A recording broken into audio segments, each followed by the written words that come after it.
টুনির ছিল উড়ন্ত ঘোড়া, তাই টুনি তার ঘোড়া দিয়ে সারা আকাশে উড়ে বেড়াতো। এদিকে ডাইনির মেয়ের উড়ন্ত ঘোড়া ছিল না, সে টুনিকে সারা আকাশে উড়ে বেড়াতে দেখে অনেক হিংসে হয়। তাই তার মাকে গিয়ে বলে, মা টুনির তো উড়ন্ত ঘোড়া আছে, আমার উড়ন্ত ঘোড়া নেই।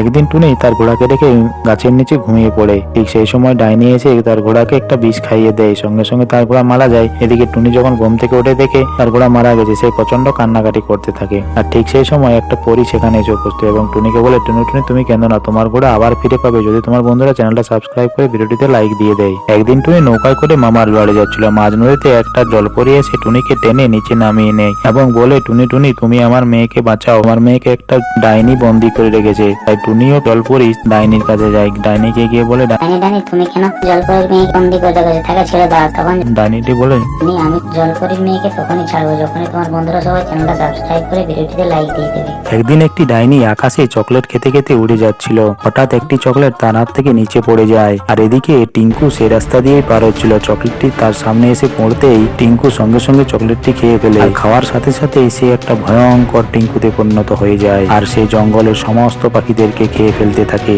এরপর টিঙ্কু যখন বাড়ি ফিরে আসে, তার মা তাকে জিজ্ঞেস করে, আরে টিঙ্কু, তোর এই অবস্থা কি করে হলো? কিন্তু টিঙ্কু কোনো কথা না শুনে টুনিকে গপাগপ করে খেয়ে ফেলে। এর কিছুক্ষণ পরে টিঙ্কু বুঝতে পারে সে একটা কত বড় ভুল কাজ করেছে, তাই জঙ্গলে গিয়ে একা একা কান্নাকাটি করতে থাকে। আর টিঙ্কুর কান্না শুনতে পেয়ে একটা পরী সেখানে এসে উপস্থিত হয় এবং বলে, আরে টিঙ্কু, তুমি কাঁদছো কেন? তুমি তো তোমার নিজের ভুলেই তোমার মাকে খেয়ে ফেলেছো।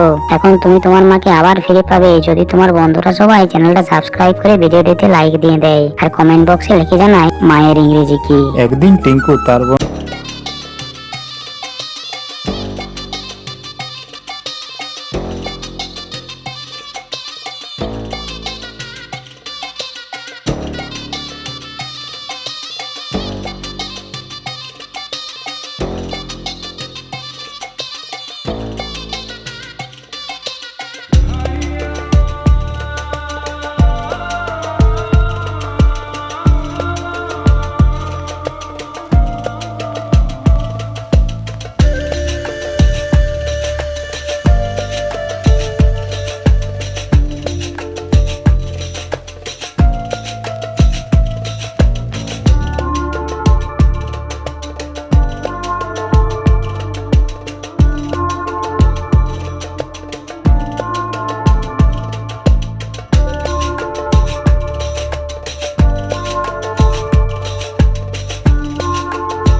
সাবস্ক্রাইব করে ভিডিওটিতে লাইক দিয়ে দেয়।